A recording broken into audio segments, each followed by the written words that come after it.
कोई उसे कॉन्स्पिरेसी मानने को तैयार नहीं, सब उसे नेचुरल मान रहे थे, उसको हल्का करने की कोशिश कर रहे थे। क्या वजह थी कि जांच आप ही को सौंपी?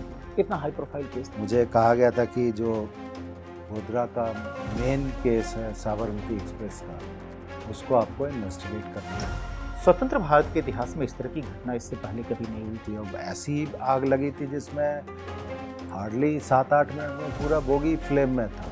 मैं इस चीज़ को बिल्कुल नहीं मानता हूँ कि ये मोटिवेटेड इन्वेस्टिगेशन है।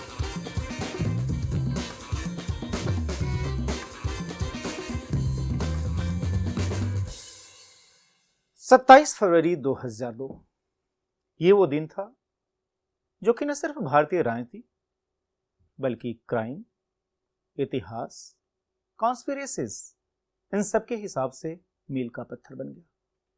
मील का पत्थर बना एक साजिश के बेनकाब होने और फिर उसके लॉजिकल एंड तक जाने तक। गोधरा कांड भारतीय राजनीति में फुटबॉल की तरफ ही उछाला गया। नरेंद्र मोदी उस समय गुजरात के मुख्यमंत्री थे। गोधरा कांड के बाद गुजरात में दंगे हुए। दंगों को लेकर मोदी पर जबरदस्त राजनीतिक प्रहार किए गए। लेकिन जिस वजह से गुजरात में दंगे हुए यानी गोधरा कांड, उसको लेकर विपक्ष यानी वो लोग जो कि मोदी पर हमले बोल रहे थे, ज्यादातर खामोश रहे। कोई उसे कॉन्स्पिरेसी मानने को तैयार नहीं था, सब उसे नेचुरल मान रहे थे, उसको हल्का करने की कोशिश कर रहे थे। ऐसे में जिस अधिकारी ने गोधरा कांड की जांच को आगे बढ़ाया, उसको सुपरवाइज किया और फिर पूरी कॉन्स्पिरेसी को उसका पर्दाफाश किया, वो हमारे साथ हैं।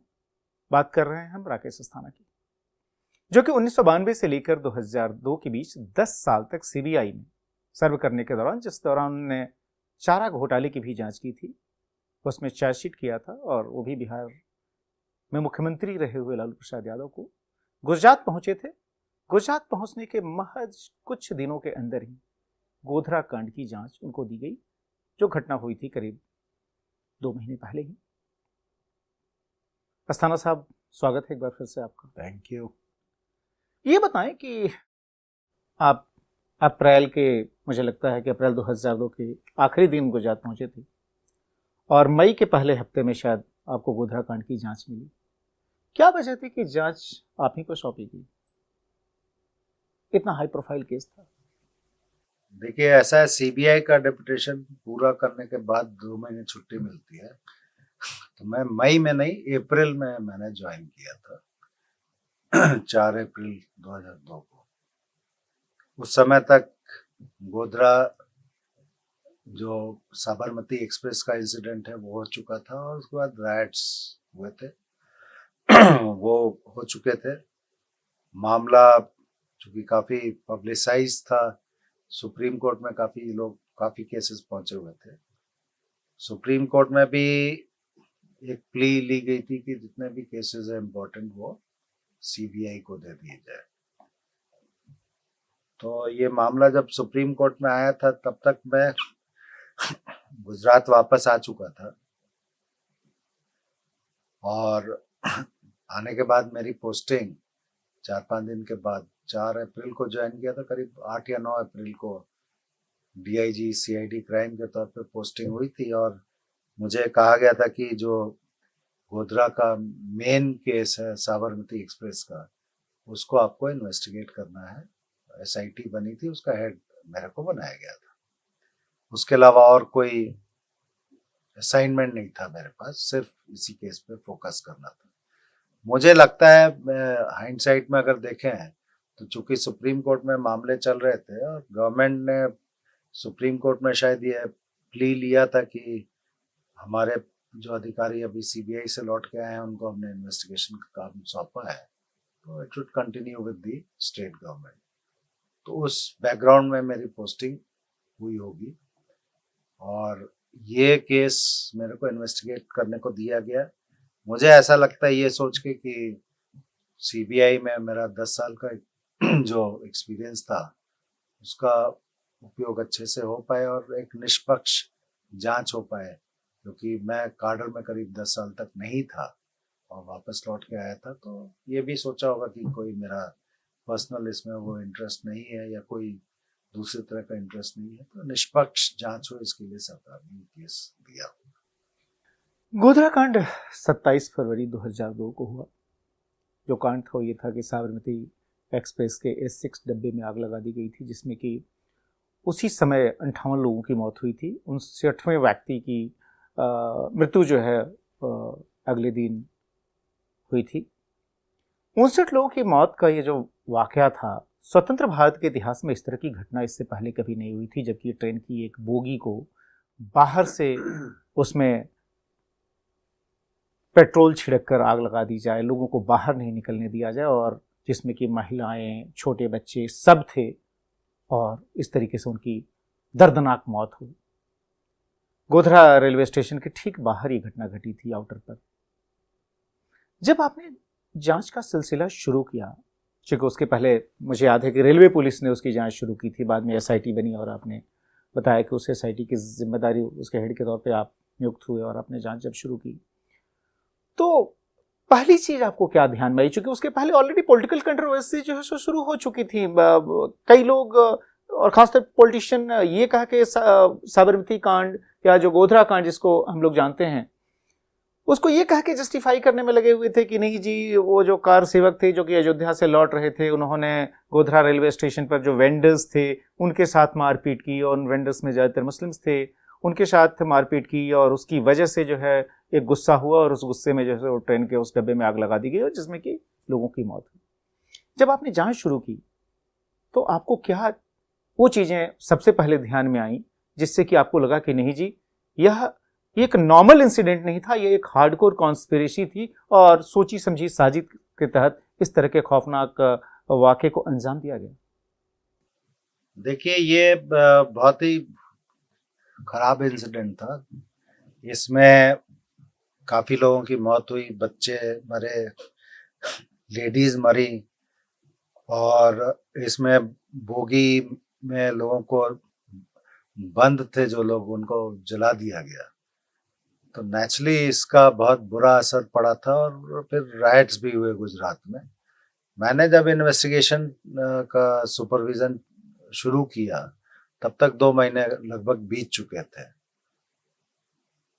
एज ए पुलिस ऑफिसर मुझे लगता था कि ये हुआ कैसे होगा, क्योंकि जैसा भी आपने बताया उसमें लोग बाग ये कहते थे कि झगड़ा हुआ प्लेटफॉर्म पे, और जब ट्रेन आगे गई तो उसका अलार्म चेन पुल करके गाड़ी को रोका गया, पत्थरबाजी हुई और आग लगा दी गई। उस समय मैंने ये भी, लोग बाग कहते थे कि ये जो कार सेवक लौट रहे थे इनके साथ स्टोव थे, खाना वाना बनाते थे, तो आग अंदर से ही वो एक्सीडेंटली लग गई। काफी थ्योरीज थी, और उसके बीच में इन्वेस्टिगेशन का मुझे चार्ज दिया गया, सुपरविजन का। मुझे कोई इस तरह का इन्वेस्टिगेशन होता है तो क्राइम सीन इन्वेस्टिगेशन सबसे इम्पोर्टेंट होता है। तो शुरू के काफी दिनों में, मुझे अभी भी याद है, काफी गर्मी का समय था, लेकिन मेरा काफी समय धूप में और उस ट्रैक पे बीता जिस ट्रैक के ऊपर ये इंसिडेंट हुआ था।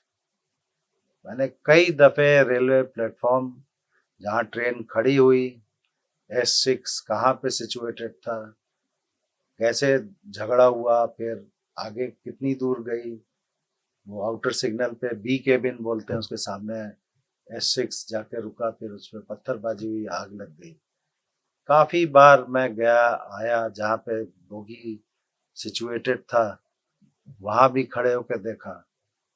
मुझे ये महसूस हुआ कि ये ट्रेन में जो भी आग लगी है और जिसमें इस तरह की मौतें हुई हैं, करीब 59 लोगों की मौत हुई थी, तो ये मतलब ऐसा एक्सीडेंटली कि पत्थरबाजी हुई, बाहर से किसी ने केरोसिन छिड़का और आग लगा दी, वैसा नहीं हो सकता है। क्योंकि जब वहां जहाँ पे बोगी जिसमें आग लगी, अगर उस जगह पे आप जाएं तो आप खुद ही महसूस करेंगे। मैंने 2-3 चीजें नोटिस की। एक तो अगर आग लगी है बोगी में, बाहर से केरोसिन डाल के आग लगाई गई है, तो जो रेलवे स्लीपर्स हैं, जो दो पटरियों के बीच में ले किए जाते हैं, वुडन स्लीपर्स, उसमें भी आग लगनी चाहिए थी, क्योंकि वुडन स्लीपर्स थे। तो वो वैसा कुछ देखने को नहीं मिला। और फिर जब वहां पे बोगी को, उसी टाइप के बोगी को प्लेस करा के देखा गया, तो जो हाइट है नीचे जमीन से लेके पत्थरबाजी करके और उसको तोड़ने की और बाहर से पेट्रोल डाल के या केरोसिन डाल के आग लगाने की, तो हाइट इतनी ज्यादा है कि नॉर्मल कोर्स में अगर नॉर्मल हाइट का भी आदमी है, मान लीजिए 5.5 फीट का या 5 फीट 10 इंच का या 6 फीट का भी, तो वो आराम से नहीं पहुंच सकता है खिड़की तक भी, क्योंकि हम तो प्लेटफॉर्म पे खड़े होते हैं तो खिड़की लेवल पे आती है। जब आप ट्रेन आगे चली जाए तो वो पटरी पे अगर नीचे आदमी खड़ा है तो वो बोगी के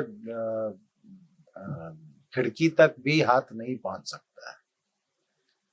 तो ये सब नेचुरल जो चीजें मेरे दिमाग में थी, मैंने कहा जब ये नीचे से हाथ नहीं पहुंच सकता है, पत्थरबाजी कर रहे हैं, अंदर पेट्रोल डालेंगे या बाहर पेट्रोल डालेंगे, तो आग लगेगी कैसी? और ऐसी आग लगी थी जिसमें हार्डली 7-8 मिनट में पूरा बोगी फ्लेम में था।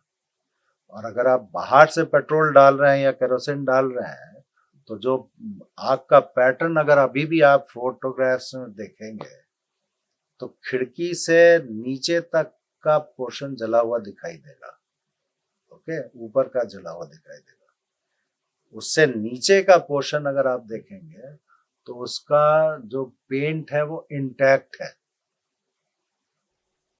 जी हाँ, तमाम हम लोग भी गए थे उस समय में और हमने देखा। अभी भी आप फोटो देखें तो आपको लगेगा ही नहीं कि वो बाहर से पेट्रोल अगर जो भी डालेगा तो नेचुरली वो जिस हाइट तक है उसी हाइट तक डालेगा ना। तो नीचे ज्यादा पेट्रोल जलना चाहिए, ऊपर कम जलना चाहिए। वो वैसा बर्निंग पैटर्न ही नहीं था। फिर उस बोगी के अंदर अगर जब मैं गया और देखा, एग्जामिन किया, तो बोगी के पिछले हिस्से से लेके मिडिल तक का जो हिस्सा है वो ज्यादा जला हुआ था, और मिडिल से आगे वाला जो हिस्सा है जो 1 नंबर की बर्थ तक जाता था वो कम जला हुआ। एक पैटर्न बना हुआ था जलने का। तो ये सब चीजें देख के प्राइमरली ये लगा कि ये चीज बाहर से नहीं हुई है, अंदर से हुई है। ये अंदर से हुई है? ये कैसे किसी की पूछताछ में सामने आया? नहीं, पूछताछ नहीं, ये सिर्फ क्राइम सीन इन्वेस्टिगेशन और जो डिब्बे का बर्निंग पैटर्न था वो देख के, ये मतलब मेरा हंच था। कंक्लूजन में अभी नहीं ड्रॉ किया मैंने, it was only A hunch शुरुआत में। फिर अंदर से इसीलिए मैं बोल रहा था क्योंकि अंदर जो बर्निंग पैटर्न, आप बाहर से पेट्रोल डालिएगा तो सब एक जगह एक जैसा होना चाहिए ना। और अंदर चूंकि आग लगी है और 5 मिनट में आग पूरा लपेट में ले लिया पूरी बोगी को, तो वॉल्यूम ऑफ पेट्रोल या kerosene should be very high, तभी अंदर से इतनी ज्यादा आग लग सकती है।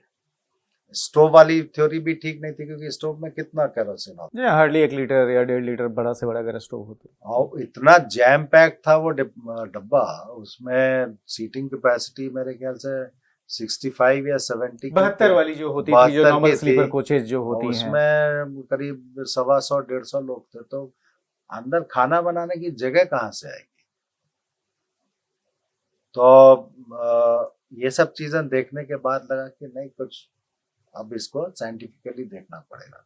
तो फिर एफएसएल की टीम आई, उनको बुलाया, हम लोगों ने एक क्राइम सीन को वो किया, फिर से करके उसमें प्रैक्टिकली जो भी हुआ था वो करके देखा। जैसे ट्रेन रुकी, आगे तक गई, जहां पे डिब्बा खड़ा था, जहां जो S6 जहां पे खड़ा था, इट वाज ए कर्व, जो ट्रैक का पटरियां मुड़ती थी, मुड़ रही हैं, तो उसका जो टिल्ट था उसमें पेट्रोल अगर डाल रहे हैं या केरोसिन डाल रहे हैं तो एक पर्टिकुलर पैटर्न से होगा। तो एफएसएल के अधिकारियों ने भी देख के बताया कि साहब पीछे से मिडिल तक का जो बर्निंग पैटर्न है वो बहुत ही ज्यादा जला हुआ है और उससे आगे कम जला हुआ है। तो हम लोग ने वहां डिब्बा खड़ा किया सेम कॉन्फ़िगरेशन का और उसमें पानी डाल के देखा कितना पानी डालने से वो पानी वही पैटर्न पे कहाँ तक जाता है। आपने बताया कि जो बर्निंग पैटर्न था जो बाहर का डब्बे का, उसको देख के भी आप लोगों को लगा कि ये चीज बाहर से नहीं हो सकती। अंदर आप लोगों ने पानी डाल के देखा, उससे भी एक पैटर्न एस्टेब्लिश हुआ। फिर ये लगा कि जो है ये नॉर्मल नहीं है, ये कोई कॉन्स्पिरेसी है जिसमें कि अंदर से ही कुछ लाके कुछ किया गया। कैसे फिर आगे बढ़ी ये जांच? उसमें एक चीज और थी कि जो डिब्बे में अगर आप बंद कर देंगे दरवाजा और अंदर आग लगेगी तो दरवाजे का पिछला हिस्सा भी पूरा जलेगा, ठीक है। बाहर से अगर आप आग लगाएंगे तो बाहर का पोर्शन जलेगा। तो इसमें ये पाया कि जो डिब्बे के दरवाजे थे ये बाहर से नहीं अंदर से ज्यादा जले हुए थे। तो ये एक प्राइमरी कंक्लूजन हम लोगों ने ड्रॉ किया कि जब बोगी अंदर से बंद थी और आग अंदर से ही लगी है तो इसका मतलब है कि और जो आग लगी है उसमें जो पेट्रोल या केरोसिन जो भी यूज किया उसका वॉल्यूम बहुत ज्यादा है। तो अंदर जो लोग थे वो तो लेके नहीं चल रहे थे, तो इसका मतलब बाहर से एंट्री हुई है अंदर और तब ये आग लगी है। तो फिर उसका जो वेस्टिब्यूल्स का एग्जामिनेशन हुआ, वेस्टिब्यूल से जो दरवाजा जुड़ता है उसका एग्जामिनेशन हुआ, तो इस कंक्लूजन पे आया गया कि वो जबरदस्त वेस्टिब्यूल को काटा गया है और दरवाजे को जबरदस्ती खोला गया है। उसके मार्क्स थे। फिर गाड़ी ये जो डिब्बे का जो नंबर होता है बड़ा इंडिकेटिव होता है, उसका जो शुरू के 2 नंबर होते हैं डेट ऑफ मतलब उसका ईयर ऑफ मैन्युफैक्चर और बाद में सीरियल नंबर होता है। तो उस लाइन पे भी इन्वेस्टिगेट किया तो जो डिब्बा था उसका और उसके साथ जो दूसरा डिब्बा जुड़ा हुआ था उनका अलग अलग टाइप के डिब्बे थे।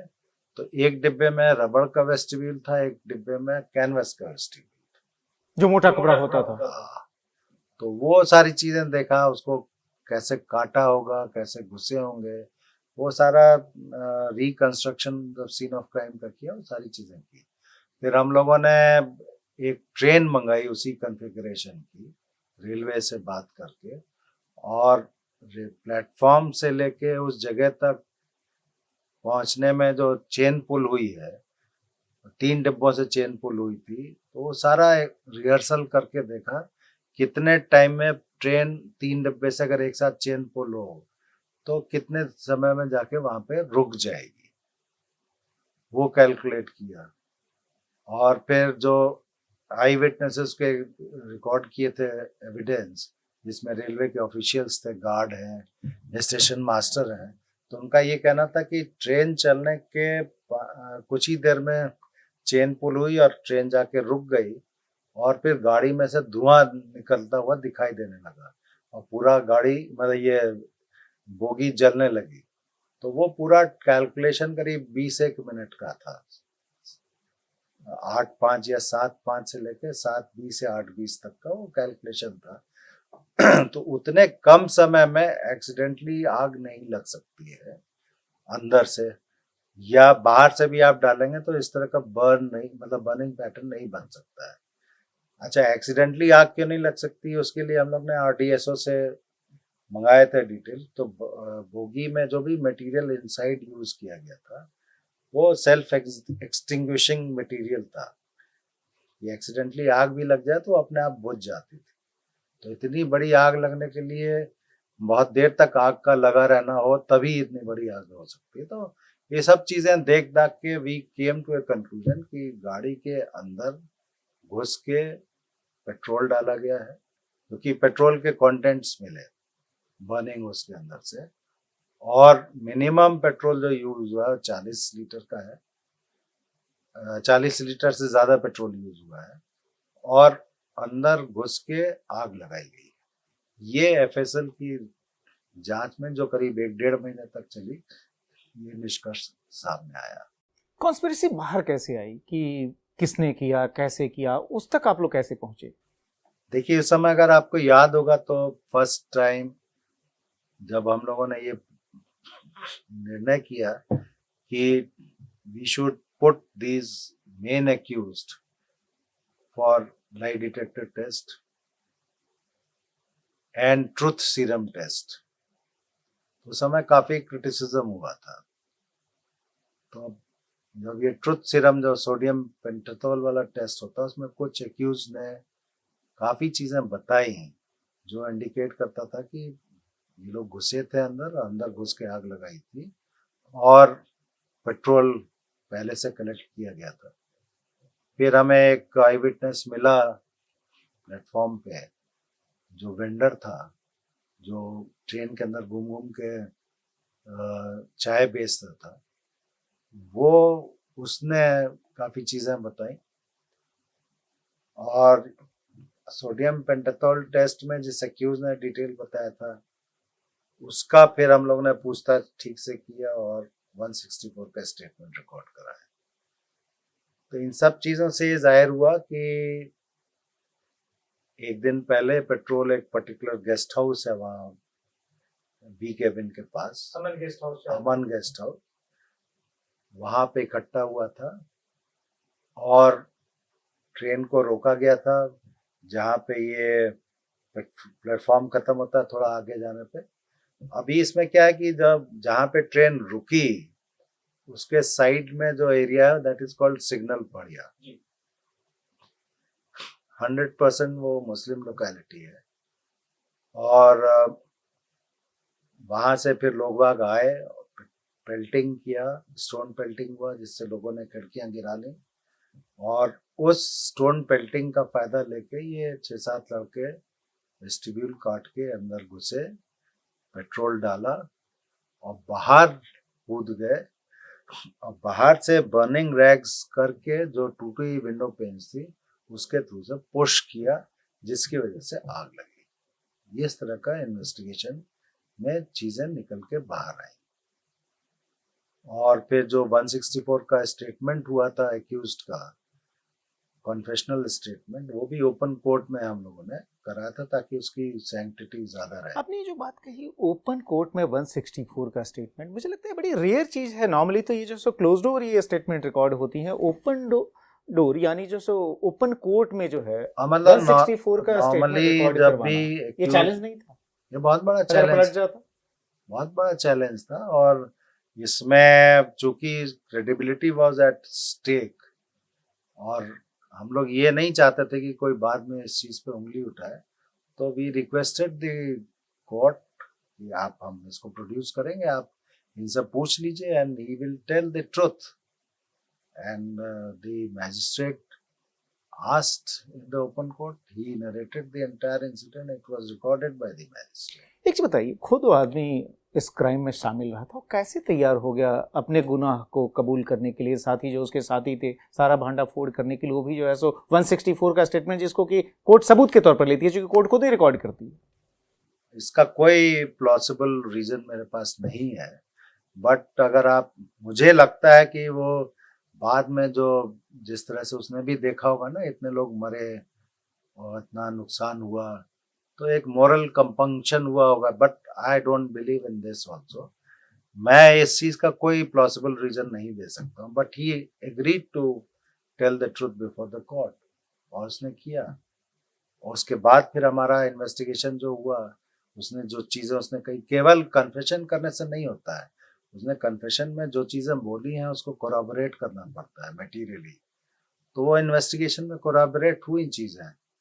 और फिर वो जो इंडिपेंडेंट विटनेस जो मैंने बताया जिसको फिर हम लोगों ने प्रोटेक्शन दिया था, वो उसका स्टेटमेंट था। तो ये 2-3 स्टेटमेंट मिला के और साइंटिफिक जो इन्वेस्टिगेशन किया था वो किया हम लोगों ने, और इस तरह से फिर केस खुला। और इसमें चीज बाहर आई कि ये मामला कोई एक्सीडेंटल फायर का नहीं था, it was a case of conspiracy. इसमें आग लगाने का प्लान करके इसमें आग लगाई गई थी। जो अमन गेस्ट हाउस जिसका नाम लिया, उसमें एक दिन पहले मीटिंग हुई थी, लोगों ने पेट्रोल पंप जहाँ से पेट्रोल कलेक्ट किया था उसको आइडेंटिफाई करके वहां भी बयान हुए, उन लोगों ने भी बताया कि हाँ ये इतना लीटर पेट्रोल ये लोग लेके गए थे। तो वो सारी चीजें कोराबोरेटिव एविडेंस हम लोग ने गैदर किया। ये बताइए, इतने भयावह ढंग से लोगों को मारना, जिसमें कि बच्चे हों, महिलाएं हों, S6 डब्बे को ही निशाना बनाना, वजह क्या रही थी इसके पीछे? जो कॉन्स्पिरेटर्स थे, क्यों उन्होंने इस घटना को अंजाम दिया? इनके जो हैंडलर्स थे, इन्होंने कहा होगा इस तरह से करने के लिए। और हैंडलर्स अगर हम कह रहे हैं तो कौन, मतलब क्या इसमें ISI की इन्वॉल्वमेंट थी? देखिए, इस केस में इन्वेस्टिगेशन के दरमियान ऐसे चीजें निकल के आई जो इंडिकेट करती थी कि हिजबुल मुजाहिदीन के जो ऑर्गेनाइजेशन है उसके लोग शायद इसमें इन्वॉल्व हैं। तो हमने कश्मीर में जाके कुछ लोगों को ला के इन्वेस्टिगेट भी किया था, बट हमारे पास प्रोसिक्यूटेबल एविडेंस नहीं था उनको चार्जशीट करने के लिए, इसलिए नहीं कर पाए थे। बट ये फैक्ट जरूर है कि जिन लोगों ने ये एक्चुअल ऑपरेशन किया उनके पीछे लोग थे जिनके कहने के बाद किया होगा, but we could not identify that. जब आपने इस घटना की जांच शुरू की थी, और ये घटना जिसकी वजह से गुजरात में दंगे हुए, उसके रिएक्शन के तौर पर, चूंकि जाहिर है लोगों में गुस्सा था कि इस तरीके से कैसे कोई चीज हो सकती है, जब आप लोगों ने जांच शुरू की तो केंद्र में NDA की सरकार थी, गुजरात में BJP की सरकार थी, नरेंद्र मोदी उसकी अगुवाई कर रहे थे। लेकिन जब जांच आगे बढ़ी तो 2004 में UPA की सरकार आ गई, और उस समय जो रेल मंत्री बने वो लालू यादव थे, जिनके खिलाफ जांच की थी चारा घोटाला के मामले में। और मुझे लगता है, और मुझे याद है, चूंकि मैं था उस जगह, समलाया में एक रेल एक्सीडेंट हुआ था, वहां पर वो आए थे बतौर रेल मंत्री के तौर पर, शायद ये 2005 की घटना होगी। 2005 में लालू यादव ने आप लोगों की जो जांच थी, और इसी दौरान चूंकि गोधरा कांड और उसके बाद जो दंगे हुए थे उसकी जांच के लिए एक न्यायिक कमीशन भी बैठा था, जस्टिस नानावटी कमीशन जिसको हम बोलते हैं। तो एक तरफ कमीशन था, दूसरी तरफ आप लोग जो है आपकी SIT जांच कर रही थी, तीसरी तरफ रेल मंत्री के तौर पर खुद लालू यादव ने एक UC बनर्जी कमेटी भी फॉर्म कर दी जांच करने के लिए, कहती हुई कि वही गुजरात पुलिस की जो ये जांच पड़ताल जो है ये पूरी तरीके से मोटिवेटेड है, एक एजेंडा के तहत हो रही है। जबकि रेल मंत्री के तौर पर नीतीश कुमार ने कोई अलग से इंक्वायरी नहीं फॉर्म की थी, क्योंकि जो नियम है, जो कानून ये कहता है कि कमीशन ऑफ इंक्वायरी एक्ट के तहत अगर कोई जांच हो रही है तो उसी के लिए दोबारा कोई कमीशन सेम ऑफेंस के लिए उसकी जांच के लिए नहीं हो सकता। लालू यादव जब मिले 2005 में, क्योंकि आप ये तो जांच कर ही रहे थे, साथ में बड़ौदा रेंज का चार्ज भी था आपके पास, तो मुलाकात कैसे रही थी जो है? 2005 में जब ये समलाया एक जगह है जहाँ पे एक्सीडेंट हुआ था, अनफॉर्चुनेटली वो भी साबरमती एक्सप्रेस का ही एक्सीडेंट हुआ था और पूरी ट्रेन पलट गई थी और काफी डेथ भी हुई थी और काफी लोग इंजर्ड भी हुए थे। मैं उस समय रेंज IG था बड़ौदा में, और समलाया बड़ौदा रूरल या गोधरा डिस्ट्रिक्ट में पड़ता था। तो मेरे पास सुबह करीब 4 बजे के आसपास फोन आया, इस तरह से बहुत बड़ा हादसा हुआ है। तो मैं भी भागा वहाँ बड़ौदा से समलाया, रात में ट्रैवल करके विदिन 25-30 मिनट्स आई रीच्ड। काफी बुरा हाल था। तो वहाँ जो भी रेस्क्यू ऑपरेशंस हो रहे थे, फॉर्चुनेटली गुजरात में क्या है, डिजास्टर मैनेजमेंट काफी अच्छे से किया जाता है, और कच्छ का जो अर्थक्वेक हुआ था उसके बाद से तो वहाँ पे रेस्क्यू भी बहुत इमीडिएटली ऑर्गेनाइज हुआ था। और मुझे अभी भी याद है कि भाई 8:30-9 बजे तक डेड बॉडीज जो थी उनको रिमूव कर दिया गया था, जो इंजर्ड थे उनको हॉस्पिटल में बड़ौदा ट्रांसफर कर दिया गया था, और जो बचे हुए पैसेंजर थे, स्ट्रैंडेड पैसेंजर्स थे, उनके लिए बसेस अरेंज करके उनको अहमदाबाद या जहां भी जाना हो उनको रवाना कर दिया गया था। तो बाय 9-9:30 एवरीथिंग वाज क्लियर, और मुझे जाने की तैयारी हम लोग कर रहे थे। तब तक फोन आया मेरे पास कि रेलवे मिनिस्टर प्लान कर रहे हैं आने के लिए, तो as a matter of protocol you will have to be there. तो मैं रुक गया। फिर वो रेलवे मिनिस्टर साहब आए। अब तो आयरनी है कि उनको मैंने पूछताछ की थी, फिर चार्जशीट किया था वो रेलवे में। लेकिन जो कि अब एक बार हम लोग फोर्स में है तो फोर्स का भी डिसिप्लिन होता है। चूंकि वो रेलवे मिनिस्टर थे तो जो भी इज्जत हमें देनी होती है वो हमने दिया उनको, और उनको कंडक्ट किया पूरे एक्सीडेंट साइट तक। उन्होंने काफ़ी सवाल पूछे भी, उनको बताया भी गया और कंडक्ट करके फिर वो चले गए वापस। बड़ौदा समलाया आने के लिए बड़ौदा एयरपोर्ट पे वो आए थे, तो वापस मेरे से उन्होंने पूछा कि इंजर्ड कहाँ है यार, डेड बॉडीज कहाँ है, तो मैंने बता दिया था कि इंजर्ड को हम लोगों ने ट्रांसफर कर दिया बड़ौदा और डेड बॉडीज चली गई हैं। बोले अच्छा ठीक है। फिर वो मेरे ख्याल से लौटते समय एसएसजी हॉस्पिटल बड़ौदा में है, वहाँ पे गए होंगे देखने के लिए और कुछ हुआ होगा हादसा, आई डोंट नो। तो मैं उनकी कार पर किसी ने बर्फ की सिल्ली फेंक दी वो थी। नहीं, बर्फ की सिल्ली नहीं थी, वो जो पाउच में पानी होता है वो जो फ्रोजन था, वो शायद ऊपर से फेंका गया था, तो पीछे का वो टूट गया था शीशा, कांच कार का। मैं इनफैक्ट जब लौट के पहुंचा तो मैंने टीवी खोला था, मैं अपना तो जस्ट देख रहा था, जूते खोल रहा था उस समय। फिर टीवी पे रेलवे मिनिस्टर साहब का बयान चल रहा था, उन्होंने फिर मेरे ऊपर एलिगेशन। आप पर क्यों एलिगेशन की? आप तो बड़ौदा रेंज के प्रभारी थे और कमिश्नरेट जो है, चूंकि बड़ौदा कमिश्नरेट है, वहां पर दूसरे अधिकारी थे। मुझे भी बहुत आश्चर्य हुआ था क्योंकि ऐसा कोई इंसिडेंट वहां तो नहीं हुआ था। फिर मेरे पर दिल्ली से और गांधीनगर से फोन भी आया कि तुमने क्या किया है, तो मैं भी आश्चर्यचकित था। और चूंकि इमीडिएटली टीवी खोलने पे उनका बयान चल रहा था, तो मुझे लगा ये हुआ क्या। तो मुझे ऐसा लगता है कि बड़ौदा कमिश्नरेट है और वहाँ पे पुलिस कमिश्नर अलग होते हैं और रेंज आईजी अलग होते हैं, रूरल एरियाज हम लोग देखते हैं। तो शायद उस समय मिनिस्टर साहब को आइडिया नहीं होगा कि ये कमिश्नरेट और रेंज अलग अलग है, तो उन्होंने मेरा नाम लिया होगा। कहीं ये नाराजगी तो नहीं थी कि एक तरफ चारा घोटाले में आपने उनको चार्जशीट किया था, उनका पॉलिटिकल करियर आपने एक तरह से काफी हद तक तबाह कर दिया था, उसके बाद से जिस कॉन्स्पिरेसी थ्योरी को, जो साबरमती एक्सप्रेस के S6 डब्बे में जो आग लगाई गई थी, जिस कॉन्स्पिरेसी के पूरे केस को आप बिल्ड कर रहे थे, वो चाह नहीं रहे थे कि वो जो कॉन्स्पिरेसी दिखे, बल्कि को मेरे ख्याल से एक्सीडेंटल फायर उसको प्रोजेक्ट कर रहे थे, और इसीलिए यूसी बनर्जी कमेटी भी उन्होंने फॉर्म की। क्या ये गुस्सा था क्या? हाइंडसाइट में कहता नाराजगी रही होगी डेफिनेटली, क्योंकि जस्टिस बैनर्जी का जो कमीशन था उसका भी प्रोसीडिंग्स चल रही थी उस समय। और उस समय ये जरूर था कि ये गोधरा का जो इंसिडेंट हुआ जिसमें बोगी में आग लगाई गई, वो कॉन्स्पिरेसी था या एक्सीडेंटल था। और इस पे काफी डिस्प्यूट्स थे, लोगों की अलग अलग ओपिनियंस थी, प्रेस में भी तरह तरह की ओपिनियंस थी। तो चूंकि हम लोग सरकारी अधिकारी हैं, कुछ बोल नहीं सकते हैं और अब बोलना उचित भी नहीं होता, तो जो इन्वेस्टिगेशन हम लोग कर रहे थे उसमें जो फैक्ट्स निकल के आ रहे थे वो सामने रखे गए थे। बाद में एसआईटी भी बनी और फिर उस चीज की फिर से जांच हुई।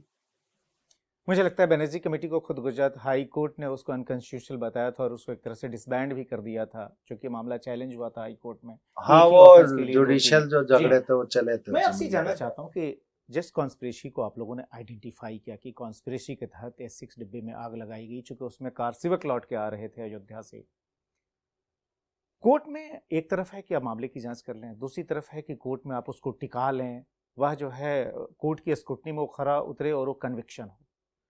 इस चैलेंज को कैसे आप लोगों ने जो है अचीव किया कि वो कन्विक्शन हो, जो आप थ्योरी को प्रोपगेट कर रहे थे, जिस कॉन्स्पिरेसी की आपने बात की थी, कैसे आप लोग इसको एग्जीक्यूट कर पाए? चूंकि यहाँ तक कि विटनेस को भी जो है भड़काने की तैयारी थी, उनको भी छीनने की तैयारी थी, उनको होस्टाइल डिक्लेयर करने की तैयारी थी। मेरे ख्याल से कुछ विटनेस प्रोटेक्शन प्रोग्राम भी आप लोगों ने चलाया था। कैसे आप लोग कामयाब हुए? बिकॉज सुप्रीम कोर्ट की भी स्क्रूटनी थी, सुप्रीम कोर्ट की एसआईटी के पास भी यह जो चीज गई थी कि भाई आपने जो जांच की है वो जांच पक्की थी कि नहीं, उसमें कोई लूपहोल्स तो नहीं थे, उन्होंने अप्रूव किया आपकी जांच को। कैसे आप लोग ये इंश्योर कर पाए? देखिए, ऐसा ये सारा इन्वेस्टिगेशन बहुत प्रोफेशनली हम लोगों ने किया, विदाउट एनी बायस। जो सच है उसको निकालने की कोशिश की। ब्लाइंड केस था और इसको मतलब डिटेक्ट करना इटसेल्फ वाज अ टास्क। जिस एरिया में ये इंसिडेंट हुआ था वहाँ पे कोई इंडिपेंडेंट विटनेस मिलना बड़ा मुश्किल था। तो साइंटिफिक इन्वेस्टिगेशन हो और सर्कमस्टेंशियल एविडेंस कलेक्ट हो, उसी पे बेस था। तो हम लोग, हमारी टीम ने बहुत मेहनत की इसमें।